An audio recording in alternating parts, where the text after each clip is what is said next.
You men receive my instructions in the dressing room. Protect yourselves at all times, men.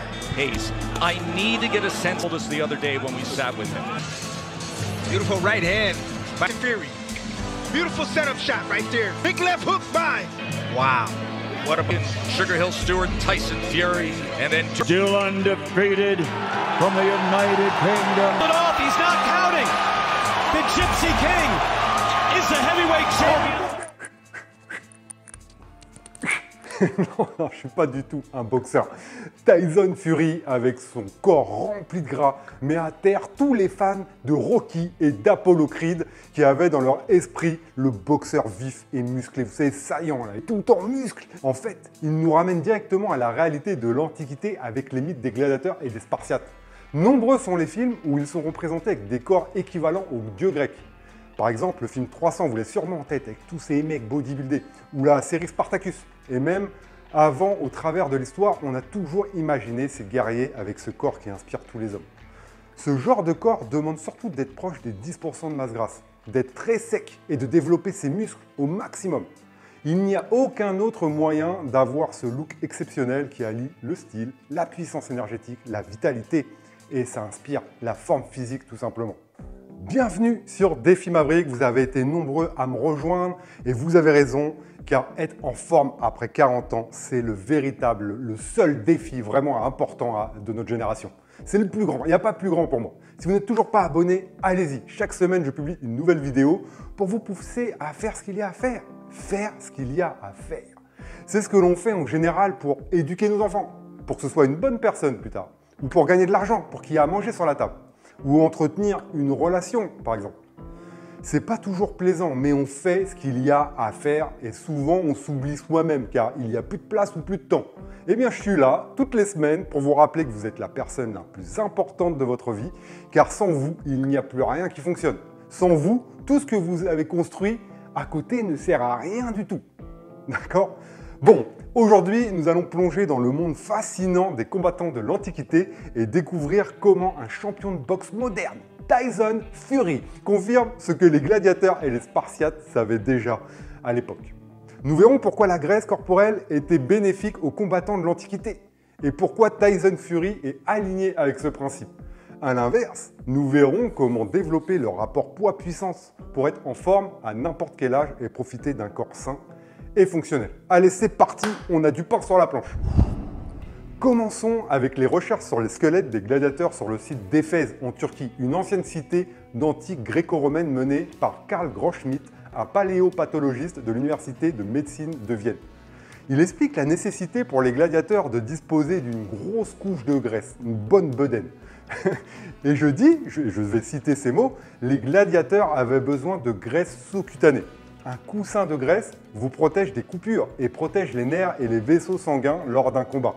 De plus, il dit que les blessures de surface semblent plus spectaculaires lorsque l'on a du gras du ventre. Si un gladiateur est blessé mais juste sous la couche graisseuse, il peut continuer à se battre. Ça ne fait pas très mal et ça assure le spectacle pour le public. En d'autres termes, une couche de graisse permet de moins ressentir la douleur, de moins saigner et d'être plus efficace lors d'un combat à armes tranchantes. Les Spartiates et tous les guerriers de l'ancien temps le savaient et construisaient le corps idéal pour la guerre. Ils s'en moquaient de paraître élégants ou d'être en forme pour les années à venir. Il s'agissait juste de survivre au moment présent. Donc tout ça pour vous dire que non seulement un gladiateur affûté comme jamais, avec les veines apparentes, les muscles tout tracés, le six-pack, il aurait fait une hémorragie directe contre un mec bien gras, plein. Mais en plus, il aurait fait un show vraiment pas terrible et déçu les spectateurs parce qu'il n'aurait pas... voilà, la moindre entaille, il serait mort. Un dernier point souligné par Karl Groschmidt, et vous en tirez les conclusions que vous voulez, il a démontré qu'ils avaient un régime pour entretenir cette graisse très riche en glucides. Je vous mets le lien en description du site qui parle de ces recherches, c'est vraiment très intéressant, vous pouvez y aller voir. Maintenant, parlons de l'intérêt d'avoir beaucoup de gras pour Tyson Fury. Pour Tyson Fury, qui a encore gagné contre Francis Ngannou, même si son combat était très polémique, mais ce n'est pas le sujet de cette vidéo. Avant ça, il avait mis KO Deontay Wilder et son physique ultra massif, et aussi Anthony Joshua. Allez voir les physiques de ces mecs. Non mais franchement, tous les fans de Rocky ont reçu une claque. Il a terrassé des boxeurs super frais et affûtés. C'est pas la question d'un gros à gagner, c'est pas du racisme anti-gros. Regardez cette vidéo de l'entraînement de Tyson Fury qui est très loin physiquement d'Apollo Creed et Rocky. Regardez ça, comment tout bouge.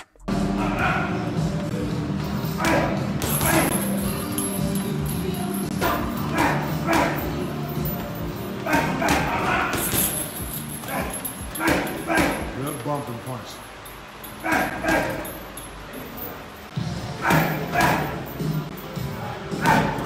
Good bump and punch, yeah.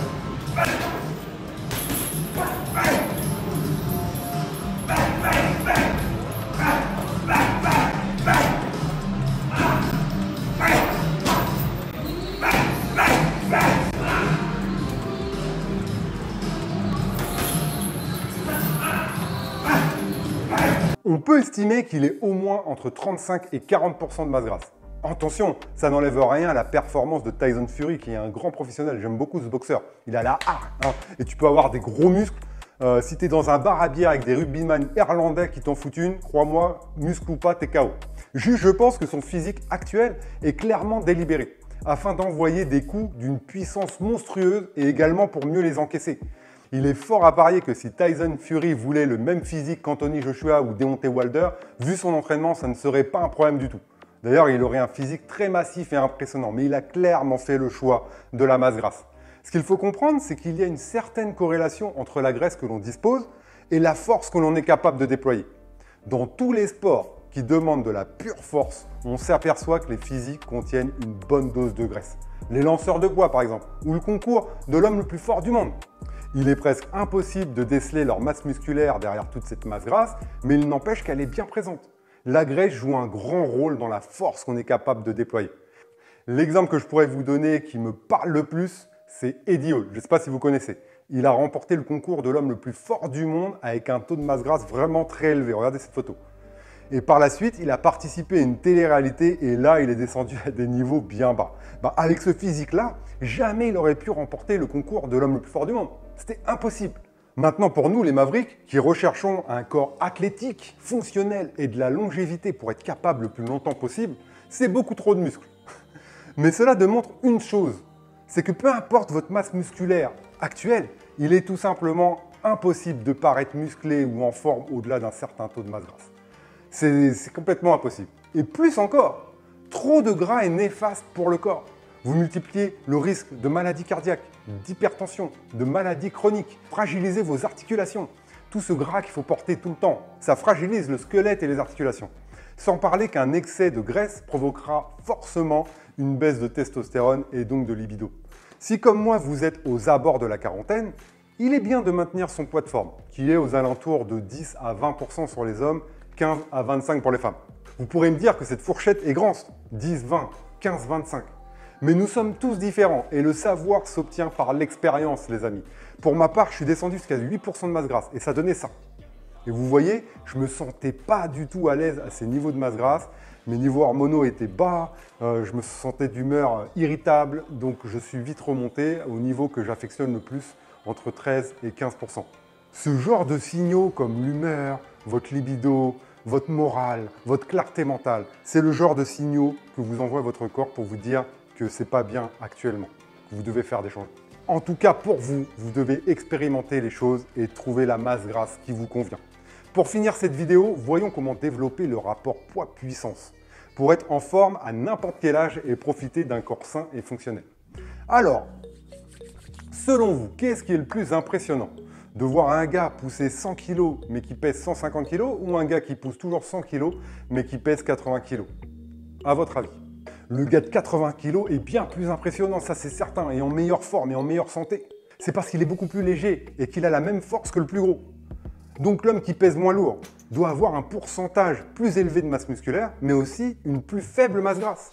Et le muscle qu'il possède sera donc plus dense et plus puissant, vu que la graisse agit pour augmenter notre force.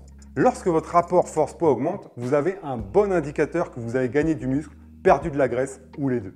Si vous êtes en déficit calorique et que vous maintenez ou même augmentez vos performances, cela signifie que le poids que vous perdez provient essentiellement de vos réserves de graisse. Dans ce cas-là, ne changez rien et continuez. Vous êtes sur le bon chemin. Par contre, si vous constatez que votre poids diminue, mais également votre force, c'est sûrement que vous avez trop baissé vos calories et que finalement votre corps va puiser de l'énergie dans vos muscles. C'est très important ce rapport poids-puissance. Vraiment, essayez toujours d'appliquer une surcharge progressive, d'avoir l'idée de progresser soit en difficulté, soit en charge. Et c'est ainsi qu'on maintient le rapport poids-puissance. Souvenez-vous de ça.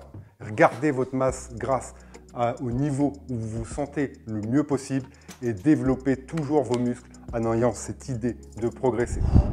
Voilà pour cette vidéo, j'espère que vous avez passé un bon moment avec Tyson Fury, Anthony Joshua. On a vu des beaux physiques dans cette vidéo et le mythe du boxeur. D'accord?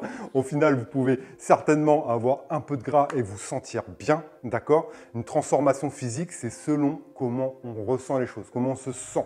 Souvenez-vous, la forme physique, c'est un voyage personnel. Chacun a des sensations différentes avec l'entraînement, avec l'alimentation. Et voilà, on a tous notre propre histoire. En tout cas, n'oubliez pas le petit like et de vous abonner au défi Maverick, cette chaîne YouTube. On se met au défi, les gars. 40 ans, c'est pas la fin, c'est le commencement. C'est l'âge où on a mis toutes les caractéristiques pour kiffer, vraiment pour kiffer. Donc, je vous dis vraiment, abonnez-vous et on se revoit bientôt pour une prochaine vidéo. À la prochaine. Ciao.